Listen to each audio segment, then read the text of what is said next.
Hi everyone, I wanted to talk a little bit more about the Google Doodle from yesterday.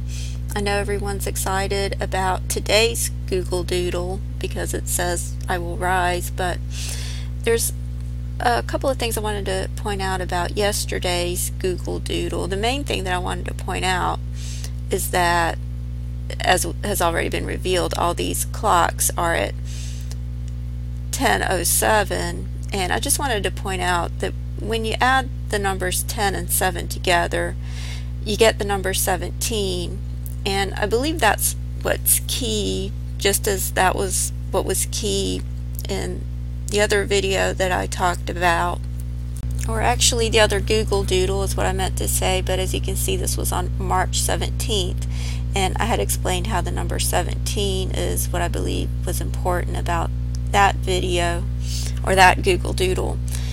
And I had done some tables that I talked about, and I'm not going to go over all of that again, but they came up in John 20, and the important verses were 20. Okay, I'll go ahead and show them to you so you can see what it looks like. John 27, where the semicolon makes it look like 2017. This is a verse that came up in the table that I did on the tree of life and Jesus. There was one match, and the two words that I had put into that table. And then further down in John 20 is a verse that I've talked about before, which is 2017, which looks like the year. And this is where Jesus said, "Touch me not, for I am not yet ascended to my Father, but go to my brethren and say unto them, I ascend unto my Father and your Father, and to my God and your God." And this, of course, happened on first fruits when Jesus was presented as the first fruit offering, but then again he ascended after 40 days, so that might be important. So I just wanted to point that out. But the important thing is that it looks like the numbers 2017, which seems to allude to the year 2017, and it seems to allude to the possibility that that may be when we can touch Jesus, because he said, "Touch me not." Okay, and then the other table that I did, I had put in two words and then Obama, and it came up with one match, and it came up in Ezekiel 17 where it talks about putting forth a riddle, and this was about two eagles, and it talks about the first eagle first, which is where Obama's name came up, so he would represent the first eagle. And as I had explained in that video, it was talking about DNA ultimately is what the two eagles represent, two people, but they also represent the two types of DNA, the seed of the woman and the seed of the serpent, the seed of the serpent first and then the seed of the woman. And then it talks about the second eagle starting from verses 7 and 8, which I believe could represent the years, Hebrew year 77 going to 78, which apparently is where we're at. I believe it's about to transition into year 8 anytime now. No one knows the day or the hour.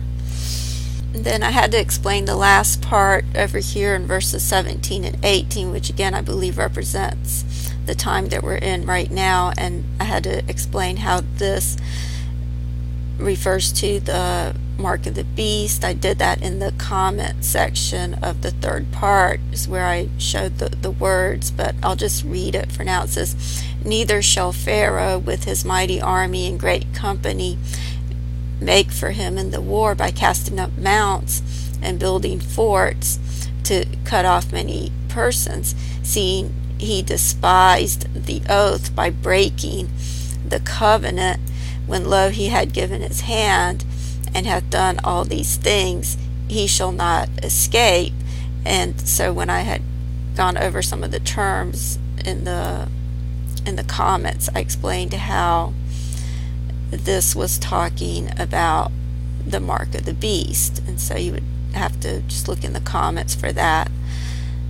But basically over here where it says casting up mounts, the word in the Greek was a form of the same word as the word in Revelation 13 for the mark of the beast. The word in the Greek is haragma, and this word right here is a form of that word. It has the same prefix, and I gave a link to the definition in the comments. And then over here it says by building up forts, and over here it's using the same word that God used when he made Eve, when he said he was building a house.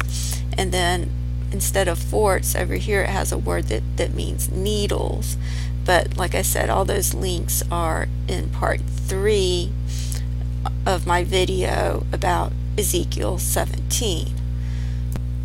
Okay, and I just wanted to add one more thing, that over here it says, instead of saying cutting off persons, as it says in the English over here, in the Greek it said to cut off souls, which is basically the same thing that's in Revelation 18, where it talks about Mystery Babylon and how they traded souls of men.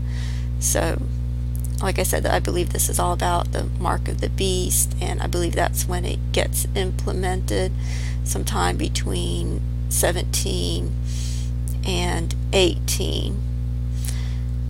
Okay, and this would match up with Revelation 13, because when you go down to verses 17 and 18, this is where it talks about the mark of the beast. But starting from verse 16, it says, and he causeth all, both small and great, rich and poor, free and bond, to receive a mark in the right hand or in their foreheads, and that no man might buy or sell save he that had the mark, or the name of the beast, or the number of his name. Here is wisdom. Let him that hath understanding count the number of the beast, for it is the number of a man, and his number is 666. So here's where it mentions the mark of the beast, and here's where it uses that same word in verse 17, which is the word hadagma. And that word that I showed you is a form of this word. It's the same word. Okay, so the point that I wanted to make is that the number 17, which is what 10 and 7 adds up to, and also in Jewish gematria, the 0 has no value, so it's not counted. So the number 10 or 107 would reduce down to 17 anyway in Jewish gematria. But I think what's important is the number 17, which is what 10 and 7 adds up to. Okay, and in Revelation 10:7, which again, this would look like 17, aside from the fact that it adds up to 17, but it says, but in the days of the voice of the 7th angel, when he shall begin to sound, the mystery of God should be finished, as he hath declared to his servants the prophets. And so what the point that I wanted to make is that everything seems to be hinged on the number 17 throughout the Bible. And then just before that, as I showed in my last video, it says, first of all, it says, and the angel which I saw stand upon the sea and upon the earth lifted up his hand to heaven, and swear by him that liveth forever and ever, who created heaven and the things that are therein, and the earth and the things that therein are, and the sea and the things which are therein, that there should be time no longer. So this is the beginning of eternity, the end of time, and then the mystery is finished in verse 7. And so what I wanted to show you is how everything seems to go full circle and is hinged on the number 17. Okay, I've shown this before, but if you go to Genesis 2:17, this is the beginning of the curse, because this is when God said, but from the tree of the knowledge of good and evil you shall not eat, from the day that you eat from it you will surely die. So it's like this is giving the day of the beginning of the curse. Okay, and when you put in the words tree and life, you see that the first time it comes up was in Genesis 2:9, which I mentioned before. That would be like 9:11, because you have the 2 that adds up to 11, which is what I believe 9/11 really means, because 9 plus 1 plus 1 is 11. So it's really all about the 2 seeds. And here's where you have both the mention of the tree of knowledge of good and evil and the tree of life. And then in Genesis 3:17 you have the tree of life mentioned over here. Well, actually this is when he ate from the tree of knowledge of good and evil. And then, of course, this number has to do with DNA. But when you go down to the New Testament, you see that the tree of life is once again mentioned starting from Revelation 2:7, and it was in Genesis 2:7 when God created Adam. The tree of life represents Jesus, and so this is a number that represents Jesus throughout the Bible. I've talked about how it's in verse 27 when Jesus comes back in all of his glory. That was in part what led to my understanding that the number 27 also refers to 2017. Okay, so this is the beginning of the curse here in verse 17. This is when God said, because thou hast hearkened unto the voice of thy wife, and hast eaten of the tree which I commanded thee, saying thou shalt not eat of it, cursed is the ground for thy sake. In sorrow shalt thou eat of it all the days of thy life. So this is when Adam and Eve were cut off from the tree of life. And then the very next time you see the tree of life again for the first time is in Revelation 2:7, which again, I believe that looks like year 2017.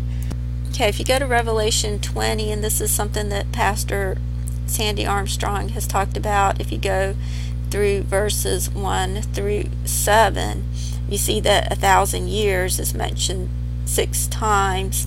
So this would represent the 6,000 years, the 6 times that you have the word thousand. But over here in verse 20, semicolon 7, which looks like 2017, is when the 1,000 years expires, when Satan is loosed out of his prison.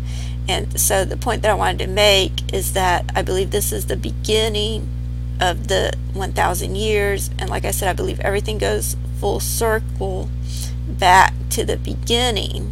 I believe it all started with 2017, with the Garden of Eden,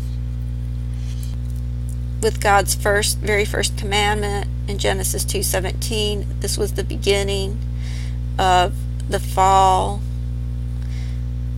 Okay, and this is the restoration, Revelation 2:7, which again looks like 2017, says, he who has an ear, let him hear what the Spirit says to the churches. To him who overcomes, I will give the right to eat from the tree of life, which is in the paradise of God. So this is the first time we see the tree of life mentioned once again. This is the restoration over here in Revelation 2:7.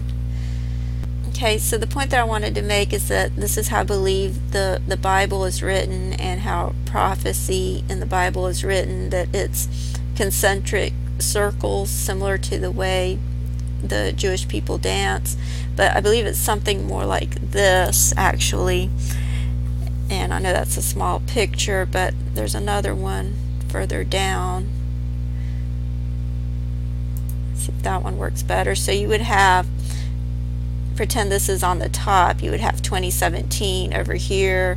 And so the entire Bible would be this outer loop. The tree of life begins and ends over here.